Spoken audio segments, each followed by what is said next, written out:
Let's talk about alcohol. I don't know. Sure. Let's Just get wasted. Yeah.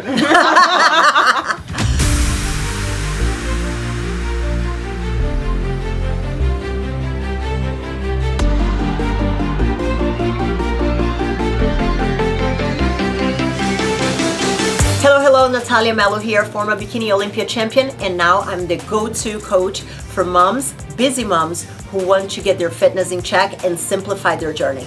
Hi, I'm Jen Ronzitti, IFBB Bikini Pro, and I am an online fitness and posing coach. I am Christina Heath. I am an IFBB Pro bikini competitor, and I am an online fitness coach as well. And this is our ABC of fitness. I really think that there is this big misconception, and that's something that I had when I competed, that whenever you want to get lean, whenever you want to look a certain way, you almost have to give up everything in life. And the more I started to lean more towards a lifestyle strategy of fitness, I have realized that one of the biggest mistakes that most people have is looking at food, alcohol, with an all or nothing mindset. And I remember resenting a lot of people that they, had a few cocktails and stuff like that, and they still lean. And I'm like, see, genetics, lucky bitch, And it's funny. I'm gonna tell a little story here. So I was in a Facebook group with a whole bunch of personal trainers, and then this guy goes on that he's like trying to get his client to stop drinking wine because that's the reason she can't get results. And I'm like, okay, how much does she drink? And he's like, well, she has like 3 glasses of wine per week. And I'm like, well, on top of my head, quickly, that's about 360 calories right there. And I'm like, okay, how much is she eating a day? And he's like, oh, I don't know, she isn't really following the plan. She's eating like 2,500, 3,000 calories. And I'm like, bro, do you really think that the reason why she's not losing weight is those 3 glasses of wine? So I think that very often when we're talking about the fitness industry, people try to vilify one specific thing instead of taking context, and they take everything away from the client or the person, which then makes them compliant from just a period of time. And then after 2-3 months, they're like, screw this shit, I'm out. And then they don't stay consistent. And that's why I think that people keep on going on the yo-yo dieting lifestyle, gain weight, lose weight, gain weight, lose weight, gain weight, lose weight, because they feel they are being told that in order to be a certain shape, they have to give up everything. I mean, and I'm a mom. You ain't taking my wine away. Yep, ain't happening.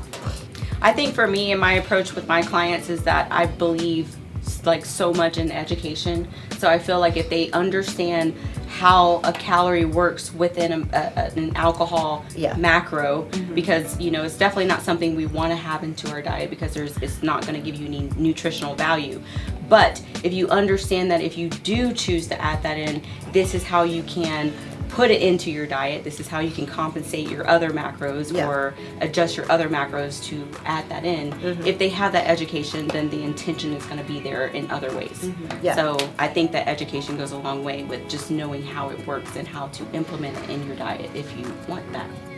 And I think it's important because then longevity, like some of your clients, my goal with my clients is I don't want them to be lifers. I don't want them to have to, be 50 years old and need me for 10 years. Like, it's learning how to kind of navigate their diet and allow for certain things like alcohol and be able to leave me and do the same on their own, not leave me and go, oh my God, what am I going to do? I can't drink. I can't do this. And then it's just like a free-for-all, and it creates this scarcity mindset, which creates binging and all that other stuff. So as long as you teach them the method and what to think about and like the calories, macros, and how to fit it in within their like normal everyday lives, they leave you better than thinking everything's off the table. I saw a quote the other day is it was in Portuguese, so I'm gonna have to translate, is the person who can have anything will not eat or drink everything. And it's true because I think that whenever we're looking at a client and that person is not a competitor, it's more like a person who just wants to look confident in a bikini, like feel confident to take a photo with their kids and their family and things like that. We address so much the fitness part and like this is what you have to do, and then we forget that they also have a life, we forget the context of the person. We forget that they still go out on date nights, and that, you know, they're not getting ready to go on a competition or anything like that. And that's what I see a lot with my clients that used to be competitors and now they're moms. And the only way they know how to get in shape is with the extremes. And then now they're like, how am I going to be in shape without like not eating just broccoli and tilapia and asparagus and not having a drop of alcohol? And how am I going to go on the date night with my husband? So I think that understanding the context of the individual, and that there is a life, and that, you know, it's not going to be perfect all the time, and they're not getting ready for something specific, they're just staying ready for life. I agree with you, Christina, on the educational part as well, and not having lifers. That's something I tell my clients too. I'm like, you are welcome to stay because we're cool, but I don't want you to stay because you need me. Yeah. Off you go if you need to go. With my clients, when they start, I normally tell them, I'm like, listen, I love my wine. So we're on the same page.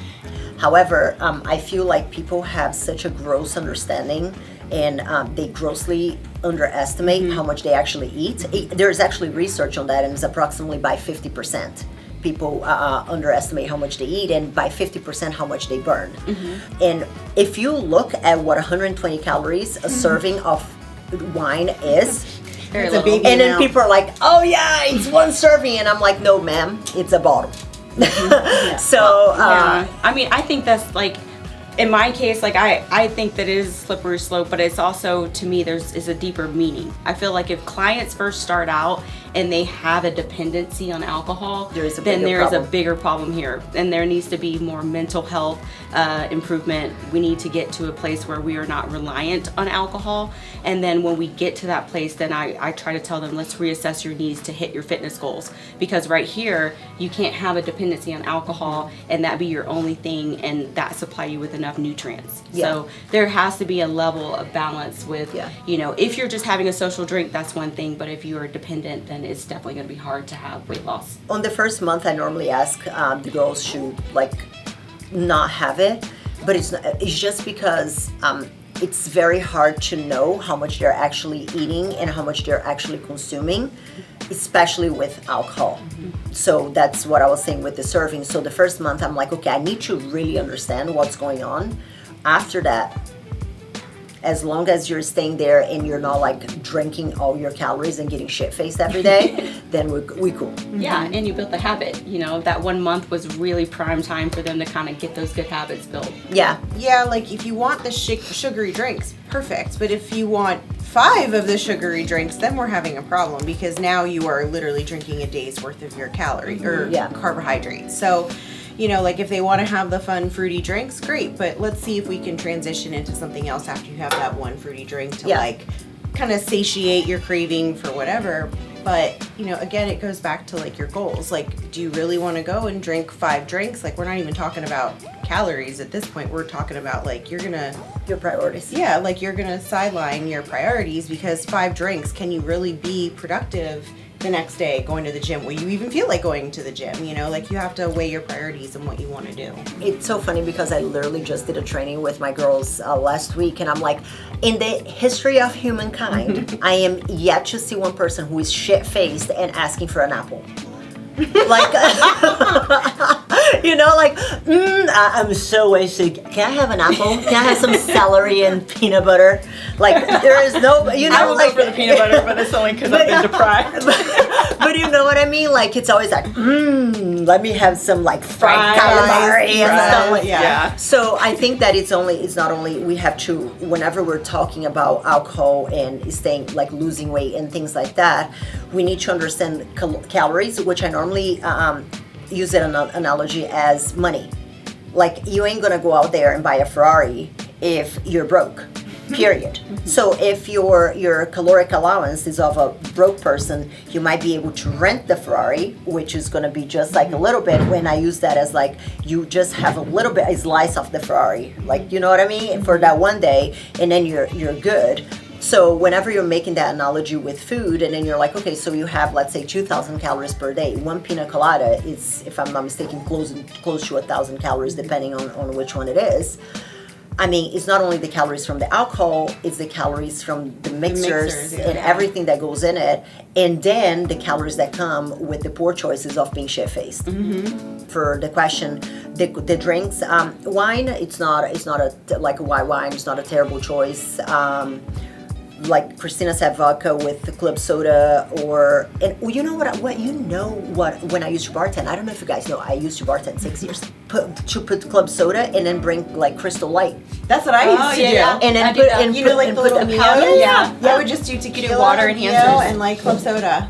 And you have a low calorie, still tastes really great. Yeah. And those would go down like water too. I like Truly. Truly is my gem. Yeah. You want your way to my heart. But clients Give have me a to case know of how to Truly, track thanks. Trulies because they always say it only has two carbs. Yeah. No, it It's has not- 100 calories. Exactly. Calm down.